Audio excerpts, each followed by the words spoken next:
S Majumdar চিরোপ্র্যাকটিক। আমি অত্যন্ত গর্বিত এবং সুখকর বিষয় হলো, যখন আমার একটা পুরানো রোগী আমার কাছে 1 বছর বা 1.5 বছর বা 2 বছর পরে বা 3 বছর পরে 4 বছর পরে তার একটু সমস্যা হলে চলে আসে, যাতে বেশি সমস্যা।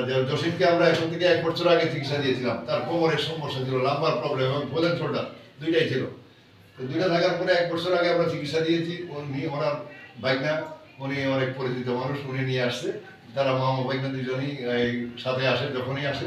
তো যাই হোক, সে আজকে এখানে আমার এখানে আসে, তার এই জায়গাটা একটু ভারী হয়েছে, ডান সাইড না, ডান সাইড একটু ভারী হয়েছে, মানে তার একটা হিপ জয়েন্ট খুব কাছাকাছি চলে আসছে। তাই আজকে আসাতে তার উপকার হয়েছে এইটুকু, সে আর 2টা চিকিৎসা নিলে কমপ্লিটলি ভালো হয়ে চলে যাবে এবং বিদেশে আসে কাজ করতে পারবে। অপরদিকে আপনি তো বাইক না, আপনি বাইক না বলেন তো যে জসিমের সুস্থতা নিয়ে আপনার কিছু বলার আছে কিনা, বলেন। ইনশাআল্লাহ মোটামুটি ভালোই। আর বছর আগে আমরা ছিলাম, মোটামুটি ওই সময় স্যারে ভালো ট্রিটমেন্ট করছে, ভালো ছিল।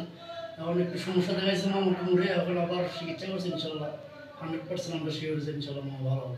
তুমি কি মনে করো, তুমি যে আমার এখানে চিকিৎসা নিচ্ছ, এই যে এতে তুমি পুরানো রোগী হিসাবে আমার এখানে আবার পুনরায় আসছো, এতে তুমি খুশি কিনা? যে ইনশাআল্লাহ আমি সুস্থ আছি, এখন আগের চেয়ে অনেক সুস্থ। আর তোমার মতো এরকম যারা কোমরে অপারেশন করে চলে আসে, অপারেশন করতে আসে, তাদের জন্য তোমার কিছু বলার আছে কি?